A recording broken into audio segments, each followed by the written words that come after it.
ಸಾಲದಕ್ಕೆ ಇವಳು ಯಾರು ಅಂತ ಪದೇ ಪದೇ ಕೇಳ್ತಾ ಇದಾರೆ. ಯಾರು ಅಂತ ಹೇಳ ಇವಳನ್ನ? ಅಯ್ಯೋ ದೊಡ್ಡ ಸಾಹೇಬ್ರೆ, ಅದಕ್ಕೆ ಯಾಕೆ ಟೆನ್ಷನ್ ಮಾಡ್ಕೋತಿದ್ರ? ಈ ಮನೆ ಸೊಸೆ ಅಂತ ಹೇಳಿ. ಸರಿ ಹೋಯ್ತು, ನಾನೇ ಅವ್ರಿಗೆ ಒಲ್ಲದ್ ಸೊಸೆ, ಇನ್ನು ನೀನು ನನ್ ಸೊಸೆ ಅಂತ ಗೊತ್ತಾದ್ರೆ ಅಲ್ಲಿ ಕತೆ ಮುಗೀತು. ಯಾಕೆ ಯಾಕೆ ಯಾಕೆ ಮುಗ್ದೋಗುತ್ತೆ? ಆಮೇಲೆ ನಮ್ಮತ್ತೆ ನನಗ್ ಹೇಳ್ತಾರೆ, ಏನೇ ಸಂಗೀತ, ನನ್ ಮೇಲಿರೋ ಕೋಪನ ನಿನ್ ಸೊಸೆ ತಲೆಗ್ ತುಂಬಿ ನನ್ನ ಬಯಸೋದಕ್ಕೆ ಅಂತಾನೆ ನಿನ್ ಸೊಸೆನ ಇಲ್ಲಿ ಕರ್ಕೊಂಡ್ ಬಂದಿದ್ಯಾ ಅಂತ ಎಲ್ರ ಮೇಲೂ ಕೂಗಾಡಿ ಬಿಪಿನ ರೈಸ್ ಮಾಡ್ಕೋತಾರೆ. ಅತ್ತೆ ಹಾಗಂತ ನಿಜ ಹೇಳ್ದೆ ಇವ್ಳು ಯಾರೋ ಗೊತ್ತಿಲ್ದೇ ಇರೋಳು ಅಂತ ಸುಳ್ಳು ಹೇಳಕ್ಕಾಗುತ್ತಾ? ಆಹಾಹಾಹಾ ಆಗೇನಾದ್ರೂ ಹೇಳ್ಬಿಟ್ರೆ ಆದಿಲ್ ಬೀದಿಲ್ ಹೋಗೋರ್ನ ನನ್ ಮಾನ ಕಳೆದಕ್ಕೆ ಕರ್ಕೊಂಡ್ ಬಂದಿದೆ ಅಂತ ಬೆಂಡೆತ್ ಬಿಡ್ತಾರೆ. ಕರೆಕ್ಟೇ. ಏನ್ ಮಾಡೋದೀಗ? ಭೂಮಿನ ಸೊಸೆ ಅಂತಾನೂ ಹೇಳಕ್ಕಾಗಲ್ಲ, ಪರಿಚಯದವಳು ಅಂತಾನೂ ಹೇಳಕ್ಕಾಗಲ್ಲ. ಒಂದ್ ಕೆಲ್ಸ ಮಾಡಿದ್ರೆ? ಏನೋ ಅದು? ಏನ್ಮ ಇದು? ಏನು? ಕುತ್ಕೊಳ್ಳಿ, ಹೇಳ್ತೀನಿ. ಏನ್ಮ ಇದು? ನಮ್ಮ ಅತ್ತಿಗೆನ ಅಕ್ಕಿನಾ ಅವ್ರ ಕಣ್ಣು ಕಾಣಿಸ್ದೇ ಇರೋಂಗೆ ಕಾಣಿಸ್ತಾ ಇರೋಂಗೆ ಎಸ್ಕೇಪ್ ಮಾಡಿಸ್ಬಿಟ್ರೆ? ಮೈದು ರೇ ಎಲ್ಲಿಗೋ ಎಸ್ಕೇಪ್ ಮಾಡ್ಸಿಯಾ? ನಮ್ಮಮ್ಮ ಒಂದು ಪ್ರಶ್ನೆ ಕೇಳಿದ್ರೆ ಉತ್ತರ ಸಿಗೋರ್ಗೂ ಬಿಡಲ್ಲ, ಉರ್ದು ಉಪ್ಪಾಕ್ಬಿಡ್ತಾರೆ. ಅಯ್ಯೋ ಏನಪ್ಪ ಮಾಡೋದು? ಭೂಮಿನ ಅವ್ರು ಏನಂತ ಪರಿಚಯ ಮಾಡ್ಸೋದು ಅಂತ. ನನ್ನ ಮಗಳು ಹೇಗೂ ಮನಸ್ವಿನಿ ಬಂದಿಲ್ಲ, ಇವರು ಮನಸ್ವಿನಿನ ನೋಡಿಲ್ಲ. ಸೊ ನಾವ್ ಇಲ್ಲಿಂದ ಹೋಗೋವರೆಗೂ ಇವಳೇ ನನ್ನ ಮಗಳು ಮನಸ್ವಿನಿ. ಅಲ್ಲ, ಈ ರೀತಿ ಸುಳ್ಳು ಹೇಳಿದ್ರೆ ಅವ್ರಿಗೆ ಮೋಸ ಮಾಡ್ದಂಗ ಆಗಲ್ವಾ ಅತ್ತೆ? ಅಲ್ವಾ? ಆ ಭೂಮಿ ಮೋಸನೂ ಇಲ್ಲ ಏನೂ ಇಲ್ಲ, ಬೀಸೋ ದೊಣ್ಣೆಯಿಂದ ತಪ್ಪಿಸ್ಕೊಂಡ್ರೆ ಸಾಕು. ನಾನು ಶ್ರವಣ್ ತರ ಫಿಕ್ಸ್ ಆಗ್ಬಿಟ್ಟಿದ್ದೀನಿ, ನೀನು ಮನಸ್ವಿನಿ. ಹೌದು ರೀ, ನೀವ್ ಹೇಳೋದ್ ಕರೆಕ್ಟು. ನಮ್ಗ್ ಉಳ್ದಿರೋದು ಇದು ಒಂದೇ ದಾರಿ. ನೀನೇನ್ ಒಂದ್ ಮಾತು ಆಡ್ಬೇಡ, ನೀನೇ ನಮ್ ಮನಸ್ವಿನಿ. ನಾನಂತೂ ಫಿಕ್ಸ್ ಆಗಾಯ್ತು. ನಾನು ಫಿಕ್ಸ್, ನೀನು ಫಿಕ್ಸ್ ಆಗ್ಬಿಡು ಭೂಮಿ. ಪ್ಲೀಸ್ ಭೂಮಿ, ಆಗಲ್ಲ ಅಂತ ಹೇಳ್ಬೇಡ. ನೀ ನನ್ ಮುದ್ದಿನ ಸೊಸೆ ಅಲ್ವಾ? ಪ್ಲೀಸ್ ಭೂಮಿ ಒಪ್ಕೊಳ್ಳೆ. ನಿನ್ ಕೈ ಮುಗಿತೀನಿ ಭೂಮಿ, ಪ್ಲೀಸ್ ಒಪ್ಕೋತಿಯಲ್ಲ? ಅಯ್ಯೋ ನನ್ ಸೊಸೆ ಜಾನೆ. ಓಹೋಹೋ, ಇಲ್ಲ ಇದೀರಾ? ಹೆದರ್ಕೊಂಡ್ ಓಡೋಗಿರ್ಬೇಕು, ನೋಡ್ಕೊಂಬ ಅಂತ ಅಮ್ಮ ಕಳ್ಸಿದ್ರು, ಅದಕ್ಕೆ ಬಂದೆ. ಕಾಯ್ತಾ ಇದಾರೆ ಬರ್ಬೇಕಂತೆ. ಹಾ ಚಂದ್ರಿಕಾ, ಎಲ್ರು ಬರ್ತೀವಿ, ನೀನ್ ಹೋಗಿರು. ಕೇಳಿಸ್ತಲ್ವಾ? ಮನಸ್ವಿನಿ ಬಾಮ್ಮ. ಡ್ಯಾಡಿ, ನಿನ್ನ ಮನಸ್ವಿನಿ ಅಂದಿಗ ಬಾ. ಅತ್ತೆ ಬಾ ಮನಸ್ವಿನಿ ಬೈದು ಸುಮ್ಮನೆ ನಡಿ ನೀನು. ಏ ಶ್ರವಣ, ಏನಾಯ್ತು ನಿನ್ ಹೆಂಡತಿಗೆ? ಏನ್ ಕೇಳಿದ್ರು ಮಾತಾಡಲ್ಲ, ಒಳ್ಳೆ ಕಲ್ಲಿನ ತರ ಕೂತಿರ್ತಾಳಲ್ಲ. ಅದು ಅತ್ತೆ, ಒಂದ್ ಆಕ್ಸಿಡೆಂಟ್ ಆದ್ಮೇಲೆ ಅವಳು ಈ ರೀತಿ ಆಗ್ಬಿಟ್ಲು. ಹಳೇದ್ ಯಾವ್ದು ಅವಳು ನೆನ್ಪಿಲ್ಲ ಅತ್ತೆ. ಓ, ಹಾಗಾದ್ರೆ ಮಗು ಆಗ್ಬಿಟ್ಲ ಇವಳು? ಮನುಷ್ಯನಿಗೆ ಯಾವಾಗ್ಲೂ ಕಾಟ ಕೊಡೋದೇ ನೆನಪುಗಳು ಕಣ. ಅವೇ ಇಲ್ಲ ಅನ್ಕೋ, ಅವರು ಮಕ್ಕಳ ಪ್ರಪಂಚಕ್ಕೆ ಸೇರ್ಬಿಡ್ತಾರೆ. ಯಾವ ಚಿಂತೆನೂ ಇಲ್ದೆ ನೆಮ್ಮದಿಯಾಗಿರ್ತಾರೆ. ನಾನಿದ್ದೀನಿ ನೋಡು ಆ ತರ, ಹೊಲಿತ ಕೋಣಗಳ ತರ ಇಬ್ರು ಗಂಡು ಮಕ್ಕಳನ್ನ ಇಟ್ಕೊಂಡು ಪಡಬಾರದ ಪಾಡು ಪಡ್ತಾ ಇದ್ದೀನಿ. ಏಯ್ ಬಾರೆ ಬಾರೆ. ಅಜ್ಜಿ ಎಷ್ಟೇ ಬಾಯೆ ನಿನ್ಗೆ? ನಿಂಗ ಒಂದ ಆವಾಜ್ ಆಗ್ತೀಯಾ? ಹಾ, ಯಾರೇ ನೀನು? ಯಾರು? ಅತ್ತೆ, ಇವಳು ನನ್ ಮಗಳು ಮನಸ್ವಿನಿ. ಏನು ನಿನ್ನ ಮಗಳ? ಹೌದು ಅತ್ತೆ, ಇವಳು ನನ್ ಮಗಳೇ. ಯಾಕೆಲ್ಲ ಕರೆಂಟ್ಕೊಂಡ್ಬರ್ತಾರೆ ಅಂತೀರಾ ಹೇಳಿ? ಹೌದು ಹೌದು. ಸಾಧ್ಯನೇ ಇಲ್ಲ. ಯಾಕತ್ತೆ ಇಲ್ಲರ ಅನುಮಾನ ನಿಮಗೆ? ಯಾವ ಆಂಗಲ್ ಅಲ್ಲೂ ನಿನ್ ಮಗಳ ತರ ಕಾಣಿಸ್ತಾ ಇಲ್ವಲ್ಲೋ? ನೀನ್ ಮಾತಾಡಿದ್ರೆ ಕೇಳ್ಸಲ್ಲ, ನಿನ್ ಹೆಂಡ್ತಿರೋ ಮಾತೇ ಆಡಲ್ಲ. ಹಾಕಿರುವಾಗ ಇಷ್ಟು ದೊಡ್ಡ ಗಂಟ್ಲಿ ಹೇಗೋ ಅವಳಿಗೆ? ಅದು ಅತ್ತೆ, ನಾನು ಶಾರದಾ ಇಬ್ರು ಮಾತಾಡೋದಲ್ಲ, ನಮ್ಮಿಬ್ಬರದ್ದು ಸೇರಿಸಿ ಇವಳೇ ಮಾತಾಡೋಕೆ ಶುರು ಮಾಡ್ಕೊಂಬಿಡಲ್ಲ ಅಷ್ಟೇ. ಅಲ್ಲ ಹೇಳಿ. ಅದೇನದು ಮಾತ್ಕೊ ನೀನು ಹೇಳು ಹೇಳು ಅನ್ನೋದು, ಅವ್ರು ಹೌದು ಹೌದು ಅನ್ನೋದು? ಏನ್ ನಡೀತಾ ಇದೆ ಇಲ್ಲಿ? ಅಮ್ಮ, ಇವಳು ಮನಸ್ವಿನಿ, ಶ್ರವಣ ಶಾರದಾ ಮಗಳಷ್ಟೇ. ಅದ್ಯಾಕೋ ಕೋರ್ಟಲ್ ಸಾಕ್ಷಿ ಹೇಳೋ ತರ ಮಾತಾಡ್ತೀಯಾ? ಏನು ಬರ್ತ್ ಸರ್ಟಿಫಿಕೇಟ್ ತಂದ್ರೆ ನಂಬ್ತೀರಾ? ಕುನ್ನಿ, ಯಾರೋ ಅದು ಸಾವು ಮಾಡ್ತಾ ಇರೋದು? ಬಾರೋ ಹೊರಗಡೆ ಬಾರೋ. ಮಕ್ಕಳಿಗೆ ಸರಿಯಾದ ಸಂಸ್ಕಾರ ಕಲ್ಸಿಲ್ಲ ನೀವು, ಅದಕ್ಕೆ ದೇವರಿಗೆ ಬಿಟ್ಟ ಗೂಳಿ ತರ ಆಗ್ಬಿಟ್ಟಿದ್ದಾರೆ. ಒಂದಷ್ಟು ದಿನ ನನ್ನ ಹತ್ರ ಬಿಡಿ, ಒಬ್ಬೊಬ್ಬರನ್ನು ಕೊಲ ಉಳಿಸ್ಬಿಡ್ತೀವಿ.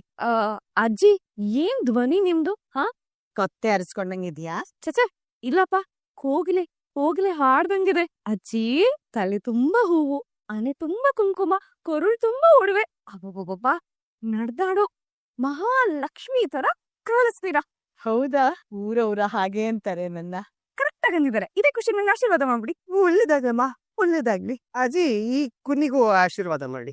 ಒಳ್ಳೇದಾಗ್ಲ, ಒಳ್ಳೇದಾಗ್ಲಿ. ಅಜ್ಜಿ ನಂಗೂ ಆಶೀರ್ವಾದ ಮಾಡಿ. ದೂರ ನಿಂತ್ಕೋ, ದೂರ ನಿಂತ್ಕೋ.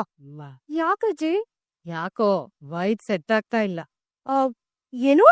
ಪಾಸಿಟಿವ್ ವೈಬ್ ಬರ್ತಾ ಇಲ್ಲ. ನಿನಗ್ ಮದ್ವೆ ಆಗಿದ್ಯಾ? ಅದು ಅದು ಇಲ್ವಲ್ಲ, ಆಕ್ಚುಲಿ ನಾವು ಮದ್ವೆ ಮಾಡ್ಬೇಕು ಅಂತಾನೆ ಕಾಯ್ತಾ ಇದೀವಿ. ಅವಳೆ ಇಷ್ಟ ಬೇಗ ಬೇಡ ಅಂತೇಳೆ ಅಲ್ವಾ? ನಿಜನಾ? ಅವ್ರು ಹೇಳ್ತಾ ಇದಾರಲ್ಲ, ಇಲ್ಲದ ಅನುಮಾನ ಯಾಕೆ ನಿಮಗೆ? ಅಲ್ಲ, ಬೈತಲೆ ಮೇಲೆ ಕುಂಕುಮ ಯಾರಿಡ್ತಾರಮ್ಮ? ಮುತ್ತೈದರ್ ತಾನೆ. ಏಯ್, ನಿಜ ಹೇಳು, ನಿನಗ್ ಮದ್ವೆ ಆಗಿದ್ಯಾ? ಗಂಡ ಊರಲ್ಲಿದ್ದಾನ ಇಲ್ಲ ಬಿಟ್ಟು ಹೋಗ್ಬಿಟ್ಟಿದಾನ? ಅಯ್ಯೋ ಇಲ್ಲತ್ತೆ, ಯಾಕೆ ಏನೇನೋ ಪ್ರಶ್ನೆ ಕೇಳಿ ಸುಮ್ಮನೆ ಅವಳ ಸತಾಯಿಸ್ತಾ ಇದ್ದೀರಾ? ಅತ್ತೆ, ಹೂವು ಕುಂಕುಮ ಅನ್ನೋದು ಹೆಣ್ಣು ಮಕ್ಳಿಗೆ ಹುಟ್ಟಿನಿಂದನೇ ಬಂದಿರೋ ಸೌಭಾಗ್ಯ ಅಲ್ವಾ ಅತ್ತೆ? ನಾನು ಆಗಾಗ ಇಟ್ಕೋತಾ ಇರ್ತೀನಿ. ಏನು ಹಾಳ್ ಫ್ಯಾಷನ್ ಏನೋ. ಸರಿ ಬಿಡು ಚಂದ್ರಿಕಾ. ರಾಧಾ, ಅತ್ತೆ, ಇವಳೊಬ್ಳು ಬೇಲೂರು ಶೀಲಾ ಬಾಲ್ಕಿ ತರ ಕೈ ಕದ್ಕೊಂಡ್ ನಿಂತ್ಕೊಂಡ್ಬಿಡ್ತಾರೆ. ಅತ್ತೆ ಅಲ್ಲ ರಾಧಾ, ಬಂದವ್ರಿಗೆ ಒಂದ್ ಸ್ವಲ್ಪ ಕಾಫಿನೋ ಸ್ವಲ್ಪ ಜ್ಯೂಸೋ ಸುರಿಬೇಕು ಅಂತ ಅನಿಸ್ಲಿಲ್ವಾ ನಿಂಗೆ? ಎಲ್ಲ ರೆಡಿ ಇದೆ ಅತ್ತೆ, ತಂದ್ ಕೊಟ್ಬಿಡ್ತೀನಿ. ಅಜ್ಜಿ ಸಖತ್ ಫಾಸ್ಟ್ ಆಗಿ ರಿಕವರ್ ಆಗ್ತಾ ಇದೀರಾ.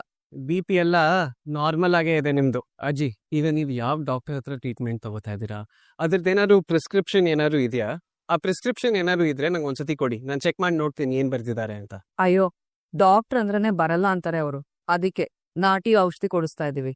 ಏನು ನಾಟಿ ಔಷಧಿನ ಈಗಿನ ಕಾಲದಲ್ಲಿ? ನಿಮ್ ಮಾವಂಗೆ ಚೆನ್ನಾಗ್ ಗೊತ್ತಿರೋ ಡಾಕ್ಟರ್ ಅವರು. ಅವ್ರ ಔಷಧಿ ಅಮ್ಮಂಗೆ ತುಂಬಾ ಚೆನ್ನಾಗಿ ಕೆಲಸ ಮಾಡ್ತಾ ಇದೆ. ಅತ್ತೆ, ಅವಲಕ್ಕಿ ತಿನ್ನಿ. ಬೇಡ ನನ್ಗೆ, ಅದನ್ ತಿಂದೇ ಹಿಂಗಾಗಿರೋದು. ಟೀ ಕೊಡಮ್ಮ ಸಾಕು. ಅತ್ತೆ, ಪಾಪ ಇದೇನ್ ಟೀನಾ ಕಲ್ಗಚ್ಚ ಹಿಂಗ ಮಾಡೋದು? ಮೊಮ್ಮಕ್ಕಳು ಬರೋ ವಯಸ್ಸಾಯ್ತು, ಇನ್ನು ಟೀ ಮಾಡೋದ್ ಕಲ್ತಿಲ್ವಲ್ಲೇ? ಇದೇ ಹಿಂಗೆ. ಇನ್ನು ಅಡ್ಗೆ ಹೆಂಗ್ ಮಾಡ್ತೀಯೋ ಏನೋ. ಅದಕ್ಕೆ ನೋಡು ನನ್ ಮಗ ಹೇಗ್ ಸ್ವರ್ಗೋಗ್ಬಿಟ್ಟಿದ್ದಾನೆ ಅಂತ. ಅತ್ತೆ, ಈಗ ನನ್ ಮನೇಲಿ ಟೀನೇ ಮಾಡಲ್ಲ. ಎಲ್ಲ ನನ್ ಸೊಸೆ ಭೂಮಿ ಅದೇ ಅಜಿತನ್ ಹೆಂಡ್ತಿನೇ ಮಾಡೋದು ಅತ್ತೆ. ನಾನ್ ಯಾವ ಕೆಲ್ಸನೂ ಮಾಡಲ್ಲ. ಓ ಹೌದಾ? ಹೇಗವಳು ಅಂದ್ರೆ ಗುಣ, ಸ್ವಭಾವ, ಆಚಾರ, ವಿಚಾರ, ನಮ್ ಸಂಪ್ರದಾಯ, ಶಾಸ್ತ್ರ. ಅಯ್ಯೋ, ಅದನ್ ಯಾಕೆ ಕೇಳ್ತೀರಾ ಅತ್ತೆ? ನನ್ ಸೊಸೆ ಎಲ್ಲದ್ರಲ್ಲೂ ಎತ್ತಿದ ಕೈ, ಅಪ್ರಂಜಿ, ಚಿನ್ನ ಅಂತ ಹೇಳಿದ್ರು ತಪ್ಪಾಗಲ್ಲ. ಅಷ್ಟು ಒಳ್ಳೆ ಹುಡ್ಗಿ. ಓ, ಮನೇಲಿ ನನಗ್ ಒಂದ್ ಕೆಲ್ಸ ಮಾಡೋದಕ್ಕೂ ಬಿಡಲ್ಲ ಅತ್ತೆ. ನಾನಿರೋವಾಗ ನೀವ್ಯಾಕ್ ಕೆಲ್ಸ ಮಾಡ್ಬೇಕು, ನೀವ್ ಮಹಾರಾಣಿ ತರ ಕೂತ್ಕೊಳ್ಳಿ ಅಂತ ಹೇಳ್ತಾಳೆ. ಮನೇಲಿ ಎಲ್ಲಾ ಕೆಲ್ಸನೂ ನನ್ ಸೊಸೆನೆ ಮಾಡ್ತಾಳೆ ಅತ್ತೆ. ಓಹೋ. ಅತ್ತೆ, ಅದ್ ಯಾವ ಜನ್ಮದಲ್ಲಿ ನನಗ್ ಮಗಳಾಗಿದ್ಲೋ ಏನೋ, ಈ ಜನ್ಮದಲ್ಲಿ ನನಗ್ ಸೊಸೆಯಾಗ್ ಸಿಕ್ಕಿದಾಳೆ. ಅತ್ತೆ, ನಿಮ್ಗ್ ಇನ್ನೊಂದ್ ವಿಷಯ ಗೊತ್ತಾ? ಹೇಳು. ಟೀ ಮಾಡೋದ್ರಲ್ಲಿ ನನ್ ಸೊಸೆ ಎತ್ತಿದ ಕೈ. ಒಂದೊಂದ್ ನೋವಿಗೂ ಒಂದೊಂದ್ ಟೀ ಮಾಡ್ಕೊಡ್ತಾಳೆ. ಅಬ್ಬಬ್ಬಬ್ಬಾ, ನಮ್ಮ ಅದೃಷ್ಟಕ್ಕೆ ನಮಗ್ ತಕ್ನಾದ್ ಸೊಸೆನ ನನಗ್ ಸಿಕ್ಕಿದಾಳೆ. ಗಂಡನ್ನಂತೂ ತಲೆ ಮೇಲ್ ಹೊತ್ಕೊಂಡ್ ತಿರುಗ್ತಾಳೆ, ಮಗು ತರ ಹಾರೈಕೆ ಮಾಡ್ತಾಳೆ. ಹೌದಾ? ಎಲ್ಲಿದ್ದಾಳ ಅವಳು? ಅಮ್ಮ, ಅದು ನನ್ ಮಗನ್ ಟ್ರಾನ್ಸ್ಫರ್ ಆಗಿದೆ, ಅವನ್ ಜೊತೆ ಹೋಗಿದ್ದಾಳೆ ಅವಳು. ಹೌದು. ಹಾಗಾದ್ರೆ ಬಂದ್ಮೇಲೆ ಇವ್ರ ತಲೆಗೆ ತೆಂಗಿನಕಾಯಿ ಹೊಡಿತಾಳೆ ಬಿಡು. ನನ್ನ ಅನುಭವದಲ್ಲಿ ಈ ತರ ಬೇಕಾದಷ್ಟು ಸೊಸೆಯಂದ್ರನ್ನ ನೋಡಿದ್ದೀನಿ. ತುಂಬಾ ಪ್ರೀತಿಸೋ ತರ ನಾಟಕ ಮಾಡಿ ಕೊನೆಗೆ ನಂಬಿಸಿ ಕತ್ ಕುಯ್ದು ಬಿಡ್ತಾರೆ. ನಿಮ್ಗಳ ವಿಷಯದಲ್ಲ ಆಗೋದು ಅದೇ. ತುಂಬಾ ಅಂಟ್ಕೊಂಡ್ರೇನೆ ಬೇಗ ದೂರ ಆಗೋದು. ಅಮ್ಮ, ಏನದು ಮಾತಾಡ್ತಾ ಇದೀಯ ನೀನು? ಬರೀ ಸಿಹಿನೇ ಯಾರು ತಿನ್ನಕ್ಕಾಗತ್ತೇನೋ ಕೇಶವ? ವಾಕಿರ್ಕೆ ಬಂದ್ಬಿಡಲ್ವಾ? ವಾಂತಿ ಆಗಲ್ವಾ? ಗಂಡನ ತಲೆ ಮೇಲೆ ಹೊತ್ಕೊಂಡಿದ್ದಾಳಂತೆ, ಮುದ್ದು ಮಾಡ್ತಾಳಂತೆ. ಇವೆಲ್ಲ ಶಾಶ್ವತವಾಗಿ ಉಳಿಯೋದಿಲ್ಲಮ್ಮ. ಯಾರ್ಯಾರನ್ನ ಎಲ್ಲೆಲ್ಲಿಡ್ಬೇಕೋ ಅಲ್ಲೇ ಇಡ್ಬೇಕು. ಇಲ್ಲ ಅಂದ್ರೆ ಅದೇನೆ ನಮ್ಗೆ. ನನ್ ನಾಗೆಲಿ ಮಚ್ಚೆ ಇದೆ, ಹೇಳ್ತೀನಿ ಕೇಳು. ನೀನ್ ಮೆಚ್ಕೊಳ್ಳೋ ಸೊಸೆ ನಿನ್ನ ಬಾಯಿಗೆ ಮಣ್ಣು ಹಾಕ್ತಾಳೆ. ನಿನ್ ಮಗನ ಕೈಗೆ ಚಿಪ್ ಕೊಟ್ಟು ಓಡ್ ಹೋಗ್ತಾಳ ಇಲ್ವಾ ನೋಡ್ತಾ ಇರು. ಅಮ್ಮ, ಏನು ಅಂತ ಮಾತಾಡ್ತೀಯಮ್ಮ? ಮಗ ಸೊಸೆ ಚೆನ್ನಾಗಿರ್ಲಿ ಅಂತ ಹರ್ಸೋದನ್ನ ಬಿಟ್ಟು ದೂರ ಆಗ್ಲಿ ಅಂತ ಶಾಪ ಆಗ್ತಿಲ್ಲಮ್ಮ. ಇದನ್ನ ಕೇಳೋದಕ್ಕ ನಾವ್ ಇಷ್ಟು ದೂರ ಬಂದಿದ್ದು? ನಿನ್ ಬಾಯಲ್ಲಿ ಒಳ್ಳೆ ಮಾತೆ ಬರಲ್ವಾ? ತಣಮ್ಮ, ಒಂದ್ ಮಾತು ಹೇಳ್ತೀನಿ ಕೇಳಿಸ್ಕೊ. ನನ್ ಸೊಸೆ ಭೂಮಿ ದೇವತೆ ಇದ್ದಾಗೆ. ಅವಳು ಯಾವತ್ತು ನಮ್ಮನ್ನಾಗ್ಲಿ ನನ್ ಮಗನಾಗ್ಲಿ ಬಿಟ್ಟು ಹೋಗೋಳಲ್ಲ. ನಾವು ನನ್ನ ಮಗ ಅಜಿತ್ ಮತ್ತೆ ನನ್ ಸೊಸೆ ಭೂಮಿನ ತುಂಬಾ ನಗ್ತೀನಮ್ಮ. ನನ್ ಸೊಸೆ ನನ್ ಪಾಲಿಗೆ ಸೊಸೆ ಅಷ್ಟೇ ಅಲ್ಲ, ಮಗಳಿದ್ದಾಗೆ. ಬಾ, ನಿನ್ ಕೈ ಮುಗಿತೇನಮ್ಮ. ದಯವಿಟ್ಟು ಇನ್ ಮುಂದೆ ಹೀಗೆಲ್ಲ ಮಾತಾಡೋದಕ್ ಹೋಗ್ಬೇಡ. ನನ್ನ ಮಗ ಮತ್ತೆ ಸೊಸೆ ನನ್ನಿಂದ ದೂರ ಆದ್ರೆ ನಿನ್ನ ಮಗನಿಗೆ ನೆಮ್ಮದಿ ಇರಲ್ಲ. ಇದನ್ನ ತಲೆಬಿಟ್ಕೊ. ನಿನ್ ಮಾತಿನ ಅರ್ಥ ಸ್ವಲ್ಪ ಕಡಿಮೆ ಮಾಡಿದ್ರೆ ಒಳ್ಳೇದು. ಅಜ್ಜಿ, ನಾವ್ ಆಡೋ ಮಾತು ಬೇರೆಯವ್ರ ಮನ್ಸಿಗೆ ನೋವು ಕೊಡ್ಬಾರ್ದು ಅಲ್ವಾ? ಮೊಟ್ಟೆ ಕೋಳಿನ ಹಂಗಿಸ್ತಂತೆ. ಹೋಗೆ, ಮೊನ್ನೆ ಬಿದ್ದಿರೋ ಮಳೆಗೆ ಚಿಗ್ರಿರೋಳು ನೀನು. ನನಗೆ ಬುದ್ಧಿವಾದ ಹೇಳಕ್ ಬಂದ್ಬಿಟ್ರು. ಹೋಗೋಗೆ. ಅತ್ತೆ, ನೀನೇನೆ ಹಾಗ್ ನಿಂತಿದ್ಯಾ? ಇದನ್ ನಾನೇ ಹಿಡ್ಕೊಂಡಿರ್ಲಾ? ತಗೊಂಡೋಗು. ಹೋಗು, ಒಂದ್ ಲೋಟ ಮಜ್ಜಿಗೆ ಮಾಡ್ಕೊಂಡ್ ಬಾ. ನನ್ನ ಅನುಭವದಲ್ಲಿ ಈ ತರ ಬೇಕಾದಷ್ಟು ಸೊಸೆಯಂದ್ರನ್ನ ನೋಡಿದ್ದೀನಿ. ತುಂಬಾ ಪ್ರೀತಿಸೋ ತರ ನಾಟಕ ಮಾಡಿ ಕೊನೆಗೆ ನಂಬಿಸಿ ಕತ್ ಕುಯ್ದು ಬಿಡ್ತಾರೆ. ನಿಮ್ಗಳ ವಿಷಯದಲ್ಲ ಆಗೋದು ಅದೇ. ತುಂಬಾ ಅಂಟ್ಕೊಂಡ್ರೇನೆ ಬೇಗ ದೂರ ಆಗೋದು. ನಾವ್ ಮುಂದುವರಿಯ ಬೇಡ. ನಕಲಿ ಸಂಬಂಧ ಆದಷ್ಟು ಬೇಗ ಮುಗಿದ್ರೇನೆ ಇಬ್ರಿಗೂ ಒಳ್ಳೇದು. ನಾವು ನನ್ನ ಮಗ ಅಜಿತ್ ಮತ್ತೆ ನನ್ ಸೊಸೆ ಭೂಮಿನ ತುಂಬಾ ನಗ್ತೀನಮ್ಮ. ನನ್ ಸೊಸೆ ನನ್ ಪಾಲಿಗೆ ಸೊಸೆ ಅಷ್ಟೇ ಅಲ್ಲ ಮಗಳಿದ್ದ. ಅಯ್ಯೋ ನಿಂಗವಜ್ಜಿ ಹೇಳ್ದಂಗೆ ಎಲ್ಲ ಆಗ್ಬಿಡುತ್ತಾ? ನಾನು ಸಾಹೇಬ್ರು ಇಬ್ರು ದೂರ ಆಗ್ಬಿಡ್ತೀವ? ಸೊಸೆ ಸೊಸೆ ಅಂತ ಮೆರೆಸ್ತಾ ಇರೋ ಮನೆಯವ್ರಿಗೆ ನಾವು ಮೋಸ ಮಾಡ್ದಂಗ ಆಗತ್ತಲ್ವಾ? ಅಪ್ಪ ದೇವ್ರೆ, ನೀನ್ ಹತ್ರ ಬೇಡ್ಕೋತೀನಿ, ದಯವಿಟ್ಟು ಆ ರೀತಿ ಎಲ್ಲ ಮಾಡ್ಬೇಡ. ಓ ಪ್ಲೀಸ್ ಅಪ್ಪ, ಈ ಕಷ್ಟದಿಂದ ನೀನೇ ನನ್ನ ಕಾಪಾಡ್ಬೇಕು. ಸಾಮಾನ್ಯವಾಗಿ ಯಾರಾದ್ರೂ ಶಾಪ ಹಾಕಿದ್ರೆ ನೀನ್ ಹಾಳಾಗ್ ಹೋಗ್ತೀಯ ಅಂತ ಅವ್ರ ಮುಂದೆನೆ ಚೆನ್ನಾಗ್ ಬಾಳಿ ಬದುಕಿ ತೋರಿಸ್ತೀವಿ. ಮುಂದೆ ಧೈರ್ಯದಲ್ಲಿ ಅದನ್ನ ಸಾಧಿಸ್ತೀವಿ. ಆದ್ರೆ ಯಾಕೋ ನನ್ ವಿಷಯದಲ್ಲಿ ಅದ್ ಸಾಧ್ಯ ಆಗ್ತಿಲ್ವಲ್ಲ? ಸಾಹೇಬ್ರೆ, ನಿಮ್ದ ತಪ್ಪು ಅಲ್ಲ. ಒಂದೇ ಒಂದ್ ಮಾತು, ಭೂಮಿ, ನಾನ್ ನಿನ್ನ ಪ್ರೀತಿಸ್ತಾ ಇದ್ದೀನಿ ಅಂತ ಹೇಳಿದ್ರೆ ಎಲ್ಲಾನು ಸರಿ ಹೋಗುತ್ತೆ. ಯಾಕ್ ಸಾಹೇಬ್ರೆ, ಯಾಕೆ ಇಷ್ಟ ಆಟ ಮಾಡ್ತಿದ್ದೀರಾ? ಅಲ್ಲ, ನಾನ್ ಯಾಕೆ ಸಾಹೇಬ್ರು ಹೇಳೋ ತನಕ ಕಾಯ್ಬೇಕು? ನಾನೇ ಹೇಳ್ಬೋದಲ್ಲ. ಇದೆ ಸರಿ, ನಾನೇ ಹೇಳ್ತೀನಿ. ಶೋ, ನಾಳದ್ ನೆಟ್ವರ್ಕ್ ಇಲ್ವಲ್ಲ. ನಾನೊಂದು ನಿರ್ಧಾರಕ್ಕೆ ಬಂದಿದ್ದೀನಿ. ನಾವು ತಕ್ಷಣ ಇಲ್ಲಿಂದ ಹೊರಟ್ಬಿಡೋಣ. ಎಲ್ರು ಹೋಗಿ ನಿಮ್ ಬ್ಯಾಗ್ಗಳನ್ನ ತಗೊಂಬನ್ನಿ. ಏನ್ ನಾಟಕದ ಫ್ಯಾಮಿಲಿ ಅಣ್ಣ ನಿಂದು? ಈಗ್ಲೂ ನಿನ್ ಹೆಂಡತಿ ಕಿವಿ ಚುಚ್ಚಿರ್ಬೇಕಲ್ವಾ? ಅಲ್ಲ, ನಾನು ಬಂದಾಗಿಂದ ನೋಡ್ತಾನೆ ಇದೀನಿ. ನಮ್ ಅತ್ತೆ ನಮ್ಮ ಮಾವನ್ನ ಇಯರ್ಸ್ ಮಾತಾಡ್ತಾನೆ ಇದೀರಲ್ಲ ನೀವು. ಇದನ್ನೆಲ್ಲ ಸಹಿಸ್ಕೊಂಡ್ ನಾನ್ ಸುಮ್ನೆ ಇರಲ್ಲ. ಅಲ್ಲಿದಲ್ಲಿ ವಾಪಸ್ ಕೊಡ್ತಾನೆ ಇರ್ತೀನಿ. ಏನೇ ನೀನು ಅವ್ರ ಸ್ವಂತ ಸೊಸೆ ತರ ಆಕಾಶಕ್ಕೂ ಭೂಮಿಗೂ ನೆಗಿತಾ ಇದೀಯಾ? ನೀವ್ ಹೇಳಿದ್ರು ನೀವ್ ಹೇಳ್ದೆ ಹೋದ್ರು ನಾನ್ ನಮ್ಮ ಅತ್ತೆ ಮಾವನ್ ಸೊಸೆನೆ.